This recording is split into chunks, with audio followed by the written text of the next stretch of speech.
Hello प्यारे बच्चों, आप लोग का ई रकुल में स्वागत है। आज हम डिस्कस करेंगे क्लास 12 का फिजिक्स सेकेंड, जो अध्याय नंबर 1 है। अध्याय नंबर 1 हमारा दे रहा है कि विद्युत आवेश तथा विद्युत क्षेत्र। ये हमारा चैप्टर का नाम है, जिसमें हमारा सबसे पहले हमने लिखा आवेश क्या होता है। तो आवेश को हम डिफाइन करेंगे और आवेश कितने प्रकार के होते हैं उसको देखेंगे। तो सबसे पहले इसको आवेश को डिफाइन करने से पहले कुछ महत्वपूर्ण बातें मैं जो आप लोग के बीच शेयर करना चाहता हूँ। मैं ये बात बताना चाहता हूँ कि जो हमारा फर्स्ट चैप्टर है, फर्स्ट चैप्टर में प्यारे बच्चों क्या होता है कि यदि आप फर्स्ट चैप्टर बढ़िया से आप समझ गए तो क्या होगा, जो आगे के चैप्टर्स होंगे हमारे वो बहुत इजी तरीके से समझ में आएंगे। यदि आपको फर्स्ट चैप्टर समझ में नहीं आएगा तो आगे के चैप्टर थोड़ा समझने में कठिनाइयां होंगी। तो इसलिए फर्स्ट चैप्टर को आप लोग ध्यानपूर्वक देखेंगे, क्योंकि इसी चैप्टर पर 10 दिशाओं संभव है। ठीक है, तो आप लोग इस पूरे चैप्टर को बढ़िया से पढ़ना, बढ़िया से कॉपी और पेन लेकर बैठ जाना, क्योंकि फिजिक्स को हमको रटना नहीं है। फिजिक्स अगर रटेंगे तो फिर कोई मतलब नहीं रह जाएगा। ठीक है ना, तो फिजिक्स को हमको समझ के जो भी थ्योरी होंगे उसको लिखना है, और जो भी डेरिवेशन है मैथमेटिक्स में, जो भी डेरिवेशन होगा मैं इजी तरीके से आप लोगों को बताता रहूंगा। ठीक है, तो सबसे पहले हम देखेंगे आवेश क्या होता है। तो आवेश को हम बताना चाहता हूँ प्यारे बच्चों, आवेश का मौखिक रूप से डिफिनेशन हम बता दे रहे हैं कि आवेश क्या होता है। जब हम दो पदार्थों को, मान लीजिए कोई भी पदार्थ, दो पदार्थ ले सकते हैं, जब दो पदार्थों को आपस में रगड़ते हैं तो क्या होता है, उस कंडीशन में किसी एक पदार्थ पर इलेक्ट्रॉन की कमी तथा दूसरे पदार्थ पर इलेक्ट्रॉन की अधिकता होती है, तो उस पदार्थ को हम क्या कहते हैं, आवेश बोलते हैं। राइट, तो उसी जो हमने डिफिनेशन बोला है उसी को हम यहाँ पर लिखते हैं। यहाँ पर मैंने लिखा है आवेश। आवेश का डिफिनेशन लिखा है कि जब दो पदार्थों को आपस में रगड़ने पर किसी एक पदार्थ पर इलेक्ट्रॉन की कमी या अधिकता होना उस पदार्थ का आवेश कहलाता है। यहाँ पे लिखा है आवेश दो प्रकार के होता है। पहला होता है धनात्मक आवेश, दूसरा होता है ऋणात्मक आवेश। तो पहले हम आवेश जो लिखे हैं उसका डिफिनेशन, उसको मैं आपको इजी तरीके से समझाना चाहता हूँ। तो देखना बच्चों, हमने यहाँ पे लिखा है जब दो पदार्थों को आपस में रगड़ना, तो मान लीजिए कोई भी पदार्थ, जैसे कंघी ले लें और हेयर ले लें अपना बाल, जब कंघी को क्या करेंगे, अपने बाल से रगड़ेंगे तो उसमें क्या होता है, इलेक्ट्रॉन एक दूसरे से ट्रांसफर होते हैं। या तो इलेक्ट्रॉन की कमी होगी या तो इलेक्ट्रॉन का अधिकता होगा। उस कंडीशन में क्या होते हैं, आवेश उत्पन्न होने लगते हैं। तो आपने बहुत छोटे होंगे, जब छोटे क्लासरूम में पढ़े होंगे तो आपने बहुत प्रैक्टिकली किया होगा कि जब हम छोटे होते बच्चे थे उसमें हम क्या करते थे, कंघी को अपने बालों से रगड़ते थे, और रगड़ के क्या करते थे, जब छोटे छोटे कागज के टुकड़े को हम कंघी के पास, मतलब कागज के टुकड़े के पास ले जाते थे, तो कंघी क्या करता था को अपने तरफ छोटे छोटे कागज के टुकड़ों को आकर्षित कर लेता था। उसी कंडीशन, उस कंडीशन में क्या होता था, आवेश उत्पन्न हो जाते थे। राइट, तो वही इसको हम यहाँ पे उसी का सिंपल भाषा में डिफिनेशन लिखा है कि जब दो पदार्थों को आपस में रगड़ने पर किसी एक पदार्थ पर इलेक्ट्रॉन की कमी या अधिकता होना उस पदार्थ का आवेश कहलाता है। आवेश दो प्रकार का होता है। पहला तो होता है धनात्मक आवेश, दूसरा होता है ऋणात्मक आवेश। अब बताएंगे बच्चों कि सजातीय आवेश कब होता है और विजातीय आवेश कब होता है। तो आइए हम देखते हैं सजातीय आवेश कब होगा और विजातीय आवेश कब होगा। यहाँ सजातीय आवेश लिखा है। सजातीय आवेश इंग्लिश में बोलते हैं लाइक चार्जेस। यानी लाइक चार्जेस क्या होंगे, यानी सजातीय आवेश क्या होंगे, देखना प्यारे बच्चों, जब हमारे पास क्या होंगे, प्लस और प्लस आवेश। यानी कहने मतलब हुआ कि जब दो सेम आवेश होंगे, यानी सेम दोनों प्लस प्लस होंगे, क्या होंगे, प्लस प्लस होंगे, उस कंडीशन में क्या होगा, प्रतिकर्षण होगा। क्या होगा, प्रतिकर्षण। जब हमारे पास क्या होंगे, सेम आवेश होंगे, तो कहने मतलब जब प्लस प्लस आवेश होंगे तो प्रतिकर्षण। प्रतिकर्षण का मतलब ये हुआ कि जब दोनों आवेश सेम होंगे तो एक दूसरे से क्या होंगे, अपने से दूर ढकेलेंगे।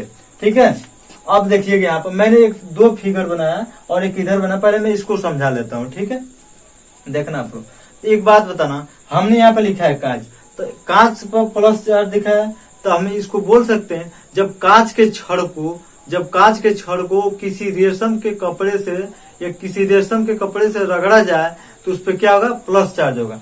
कोई जरूरी नहीं है कि कांच पर प्लस ही चार्ज होगा, जो कांच का छड़ लेंगे उस पर प्लस ही चार्ज होगा। ये डिपेंड करता है कि हम किससे इसको रगड़ रहे हैं, यानी घर्षण करा रहे हैं। ठीक है ना, तो जब हम क्या करेंगे, कांच को रेशम से रगड़ेंगे तो उस पर क्या होगा, प्लस चार्जेज होंगे। समझना आप लोग ध्यान से मैं क्या लिख रहा हूँ। जब हम क्या करेंगे, कांच को जब कांच को हम किसे रेशम के कपड़े से रगड़ेंगे उस पर क्या होगा, प्लस चार्जेज होगा। जब हम क्या करेंगे, कांच को हाला लेन के से रगड़ेंगे तो उस पर क्या होगा, माइनस चार्ज होगा। याद रखना, हम बोले हैं ना कि ये डिपेंड करता है कि हम किससे उसको रगड़ रहे हैं, यानी घर्षण करा रहे हैं, समझना। तो यहाँ पर लिखा है कांच, तो हमने लिखे कि जब कांच को किसी रेशम के कपड़े से रगड़ेंगे तो उस पर क्या होगा, प्लस चार्ज होगा। तो हमने यहाँ पे क्या किया, कांच को ग्लास है, ये कांच का छड़ है, उसको रेशम के कपड़े से रगड़ा और क्या किया है, एक धागे से बांध कर हमने उसको लटका दिया। ठीक है। दूसरे कंडीशन में क्या किया कि फिर हमने क्या किया, कांच को छड़ को रेशम के कपड़े से रगड़ के और एक धागे से बांध कर लटका दिया है। तो हम देख रहे हैं कि दोनों प्लस और प्लस चार्जेस हैं, इन दोनों के बीच में क्या होगा, प्रतिकर्षण होगा, यानी एक दूसरे को क्या करेंगे, ढकलेंगे। राइट। अगर ये प्लस होता और माइनस होता तो क्या करता है, एक दूसरे को आकर्षित करता है, यानी अट्रैक्शन होता है। राइट। अब देखना है यहाँ पर मैंने यहाँ पर और एक फिगर बनाया है, लिखा है प्रतिकर्षण। यहाँ पर एबोनाइट की छड़ ली है, एक यहाँ पे एबोनाइट की छड़ ली है। तो एबोनाइट के छड़ पर क्या होता है, ऑलरेडी निगेटिव चार्ज होता है। फिर से बोल रहे हैं कि कोई जरूरी नहीं है कि एबोनाइट के छड़ पर निगेटिव ही चार्जेज होगा। हम बोले हैं ना कि ये डिपेंड करता है कि हम किसको, उस वस्तु को किस, यानी उस पदार्थ को किससे रगड़ रहे हैं। ठीक है, समझना आप लोग।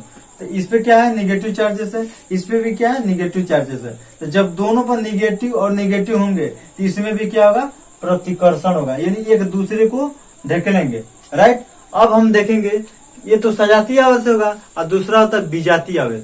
तो विजातीय आवेश कौन से होंगे, तो प्यारे बच्चों मैं एक चीज बताना भूल गया, सजातीय आवेश और विजातीय आवेश को सबसे पहले बेंजामिन फ्रैंकलिन थे, एक जो अमेरिका के साइंटिस्ट थे। कौन थे, बेंजामिन फ्रैंकलिन। यहाँ पर लिख दे रहा हूं, बेंजामिन फ्रैंकलिन थे। कौन थे, फ्रैंकलिन, अमेरिका के ये साइंटिस्ट थे बेंजामिन फ्रैंकलिन। इन्होंने ही बताया था, इन्होंने क्या किया था कि लैब में जो लैब हमारा था उसमें प्रैक्टिकली किया था। जब दो आवेश को रखा था, सेम आवेश को, तो उसमें प्रतिकर्षण हो रहा था। अब उन्होंने क्या किया कि दोनों का, एक कांच के मतलब जो रड था उसको हटा दिया और एक प्लस कांच के गिलास को रेशम के कपड़े से रगड़ के और एक धागे से बांध कर लटका दिया। उसके बाद क्या किया उन्होंने कि एक एबोनाइट का छड़ लिया, तो एबोनाइट के छड़ पर माइनस चार्ज हुआ, तो उसने क्या किया, उन्होंने माइनस चार्ज को और प्लस चार्ज को एक पास रखा, तो उन्होंने देखा कि इसमें क्या हो रहा है, अट्रैक्शन हो रहा है। तो अट्रैक्शन कब होता है, अट्रैक्शन जब मान लीजिए जैसे बोला जाए कि अगर मेल और फीमेल यानी पुरुष और महिला में क्या होता है, अट्रैक्शन होता है, और पुरुष और पुरुष में अट्रैक्शन होता है, नहीं होता है। ठीक है, देखना आप लोग। तो अब क्या करेंगे, अब हम पढ़ेंगे विजातीय आवेश क्या होते हैं। तो विजातीय आवेश की एग्जाम्पल देख लेते हैं और उसको समझाते हैं आप लोग को विजातीय आवेश कब होगा। अब मैंने देखा था सजातीय आवेश, अब देखेंगे विजातीय आवेश। विजातीय आवेश को इंग्लिश बोलते हैं अनलाइक चार्जेस। अनलाइक चार्जेस क्या होते हैं प्यारे बच्चों, देखना, जब हमारे पास क्या होंगे, जब प्लस और एक माइनस चार्जेस, क्या होगा, प्लस और एक माइनस होगा, उस कंडीशन में क्या होगा, आकर्षण होगा। क्या होगा, आकर्षण। ठीक है, तो हम विजातीय आवेश को एग्जाम्पल देख सकते हैं। जब हमारे पास प्लस और माइनस चार्ज होंगे उस कंडीशन में क्या होगा, आकर्षण होगा। और जब सजातीय में बताता है, जब प्लस, दोनों प्लस प्लस होंगे उस समय क्या होगा, प्रतिकर्षण होगा। तो देखना है यहाँ पर मैंने एक कांच का छड़ लिया है, रड लिया है, कांच का रड लिया है, उस पर प्लस चार्ज है, और एबोनाइट का एक छड़ लिया है, उस पर क्या है, माइनस चार्ज है। तो जब प्लस और माइनस चार्ज होंगे उस समय क्या होगा, आकर्षण होगा। राइट। तो हो जाएंगे विजातीय आवेश के एग्जाम्पल। आवेश हम पढ़ रहे हैं तो आवेश के कुछ पॉइंट यहाँ पे लिख दे रहा हूँ, वहां पर आप लोग देखना। हम लिखेंगे यहाँ पे जो बेंजामिन फ्रैंकलिन थे। कौन थे, बेंजामिन फ्रैंकलिन। यहाँ पे लिख रहे हैं बेंजामिन फ्रैंकलिन। जो बेंजामिन फ्रैंकलिन थे, कौन थे, बेंजामिन फ्रैंकलिन।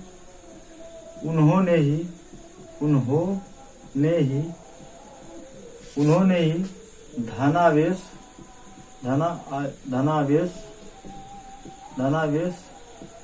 तथा ऋणावेश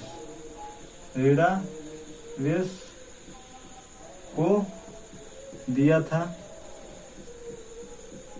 यहाँ पर हमने लिखा बेंजामिन जो फ्रैंकलिन थे उन्होंने ही धनावेश और ऋणावेश को दिया था या परिभाषित किया था। तीसरा पॉइंट हम लिखेंगे प्यारे बच्चों, तीसरा पॉइंट आवेश को कैपिटल क्यू से डिनोट करते हैं। तीसरा पॉइंट लिखेंगे प्यारे बच्चों, तीसरा पॉइंट लिखेंगे आवेश एक अदिश राशि है। यानी कौन सा क्वांटिटी? स्केलर क्वांटिटी है, अदिश राशि। कौन सी राशि है? अदिश राशि है, राइट। चौथा पॉइंट लिख सकते हैं इसमें, Q बराबर क्या लिखेंगे? Q बराबर NE। Q बराबर क्या होता है? NE। आवेश जहां लिखेंगे जहां Q क्या है?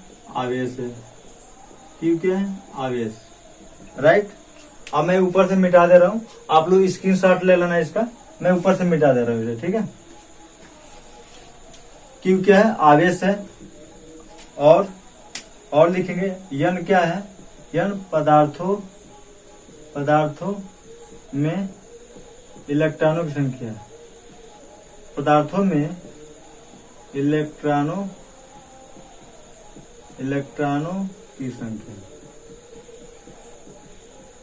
की संख्या। E क्या है? E है इलेक्ट्रॉन पर आवेश। इलेक्ट्रॉन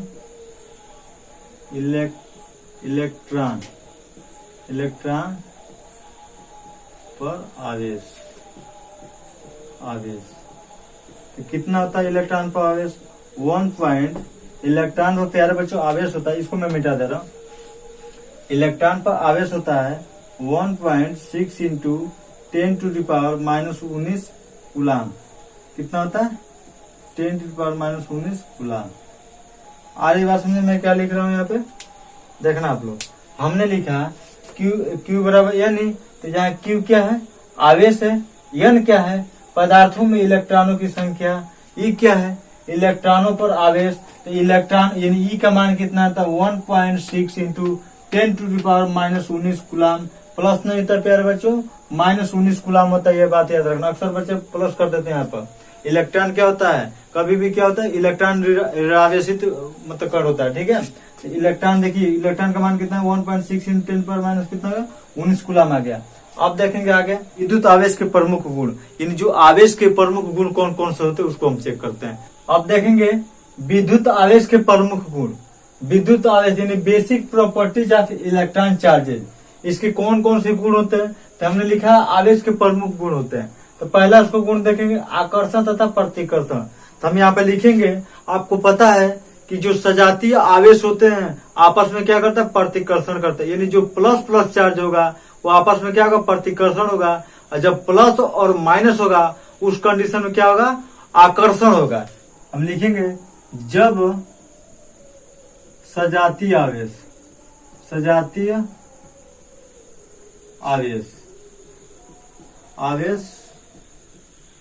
होंगे, जब सजातीय आवेश होते हैं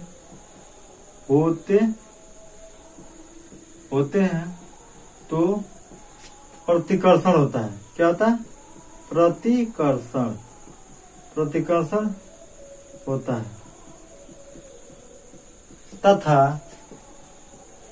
तथा जब विजातीय आवेश कौन सा? जब विजातीय आवेश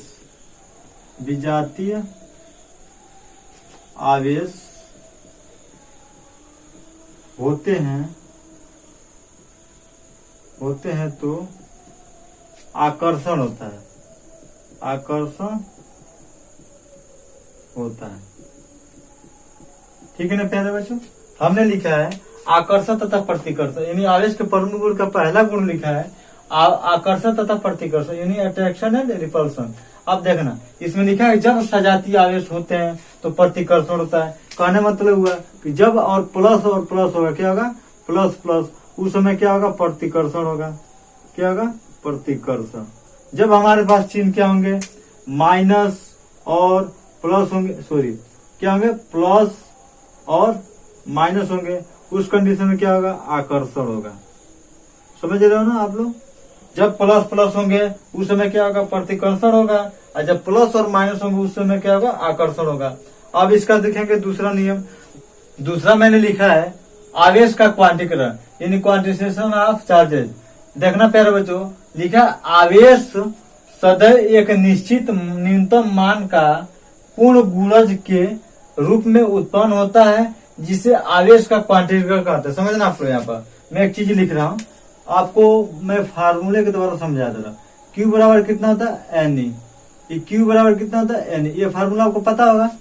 देखना प्यारे बच्चों, ये Q बराबर NE यहाँ पर लिखा है, जो आवेश सदैव होगा एक निश्चित न्यूनतम मान का पूर्ण गुणज के रूप में होगा, जिसे उत्पन्न होता है, जिसे हम क्या बोलते हैं, आवेश का क्वांटीकरण होता है। यानी कहने मतलब ये हुआ, ये जो n का मान दे रहा है, ये देखना यहाँ पर फिर से लिख दे रहा हूँ, Q बराबर NE। ये जो n का मान होगा वो तो हमारा या तो 1 होगा, न तो 2 होगा, 3 होगा, 4 होगा।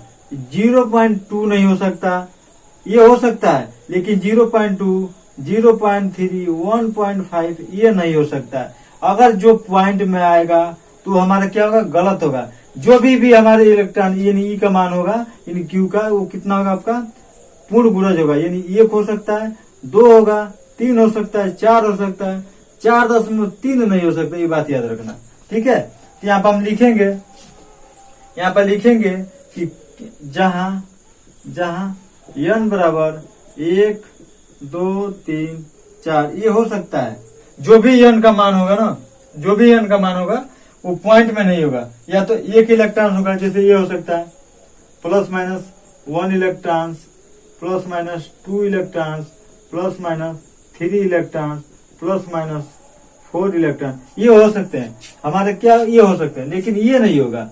0.2 इलेक्ट्रॉन, 0.5 इलेक्ट्रॉन, 0.3 इलेक्ट्रॉन, 1.5 इलेक्ट्रॉन, ये नहीं होगा। बात याद देना, ये जो होगा ना, ये नहीं होगा, ये पूर्ण गुणज होगा। जैसे कहना मतलब ये हुआ ना, ये जो भी n का मान होगा ना, 1 होगा, 2 होगा, 3 हो सकता है, 4 हो सकता है, लेकिन पॉइंट में n का मान नहीं होगा, ठीक है। वही लिखा है कि पूर्ण गुणज के रूप में उत्पन्न होता है, जिसे हम क्या बोलते हैं, आवेश बोलते हैं।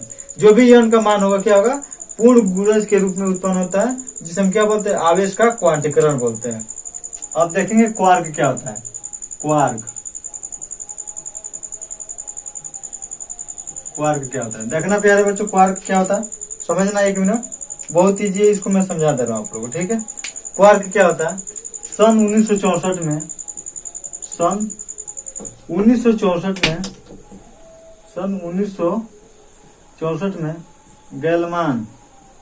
गैलमान जो क्या थे, एक साइंटिस्ट है। कौन थे, गैलमान एक क्या थे, साइंटिस्ट है। गैलमान एक साइंटिस्ट थे। सन 1964 में गैलमान क्या थे, एक साइंटिस्ट है।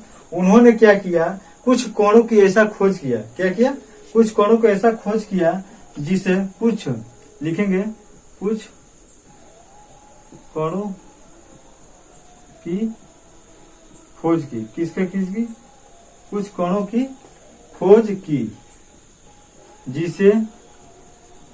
जिसे हम E/3 प्लस माइनस कामा प्लस माइनस 2/3 E के रूप में लिख सकते हैं,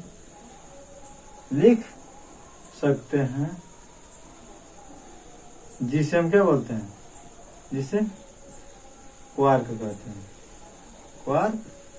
कहते हैं। तीसरा हमारा विद्युत आवेश की योज्यता नियम, जिसको हम बोलते हैं additivity of charges. Additivity of charges क्या होता है प्यारे बच्चों, देखना, किसी भी निकाय पर उपस्थित कुल आवेश उस निकाय पर उपस्थित भिन्न भिन्न आवेश के योग के बराबर होता है, यानी बीजगणितीय योग के बराबर होगा। देखना आप लोग, मैं एक फिगर के द्वारा आप लोग बताना चाहता हूँ। ये हमारा मान लीजिए कोई निकाय हुआ, ये निकाय हो गया, राइट। हम कोई निकाय ले लिए, इस पे हम क्या कर रहे हैं, इस पे कोई चार्जेज होंगे जितने कुल आवेश होंगे, मान लीजिए plus Q1 plus Q2 minus Q3 minus Q4 plus Q5 and so on, right. यानी इस निकाय पर कुल आवेशों का जो बीजगणितीय योग होगा, इस निकाय पर कुल आवेशों का जो बीजगणितीय योग होगा, उसी को हम बोलते हैं विद्युत आवेश की योज्यता नियम, राइट। देखना, जितना आवेश है उसको हम क्या करेंगे, Q के बराबर कर देंगे, वही हो जाएगा विद्युत आवेश का योज्यता नियम। हम इसे मिटाते हैं और इसका फार्मूला लिख देते हैं यहाँ पर। तो ये आपका फार्मूला निकल के आएगा, Q बराबर Q1 plus Q2 minus Q3 minus Q4 plus Q5 and so on, Q1 हो जाएगा। यही आपका क्या होगा, विद्युत आवेश का योज्यता नियम होगा। यही क्या होगा, विद्युत आवेश का योज्यता नियम होगा। इस तरह से हमारा जो विद्युत आवेश का योज्यता नियम परिभाषित हुआ। अब देखेंगे हम आवेश का संरक्षण, यानी conservation of charges. Conservation of charges क्या होता है, सुनो ना ध्यान से। किसी भी विनिगित निकाय पर कुल आवेश सुरक्षित होता है। अगर और लिखना होगा आगे तो आप लिख सकते हो, आवेश को न तो नष्ट किया जा सकता है, न ही उससे उत्पन्न किया जा सकता है, बस एक वस्तु से दूसरे वस्तु में स्थानांतरित किया जा सकता है, यानी ट्रांसफर किया जा सकता है। देखना आप लोग, तो हम लिखेंगे उसी थ्योरी को, किसी भी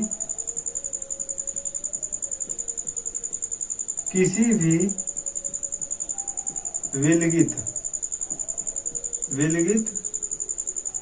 निकाय, किसी भी विलगित निकाय का कुल आवेश सुरक्षित होता है,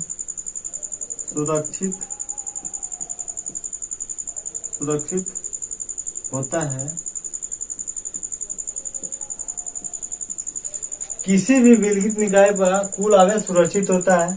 और आगे लिखना है, अर्थात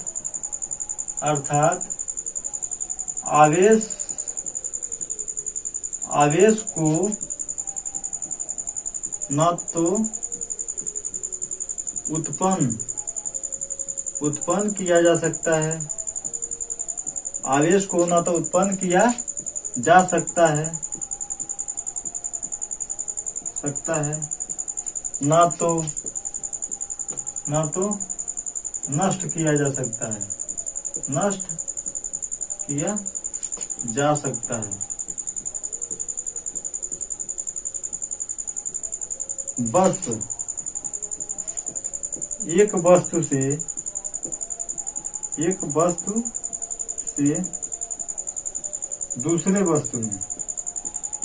से दूसरे वस्तु में स्थानांतरित किया जा सकता है,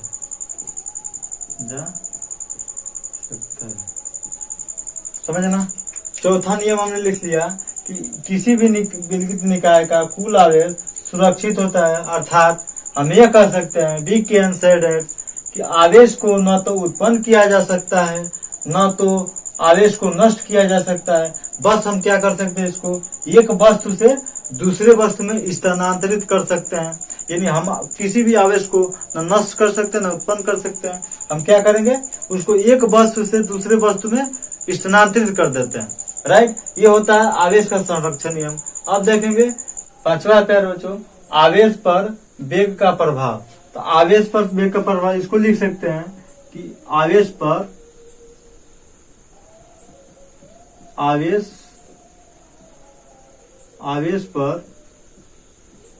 वेग का प्रभाव नहीं पड़ता है।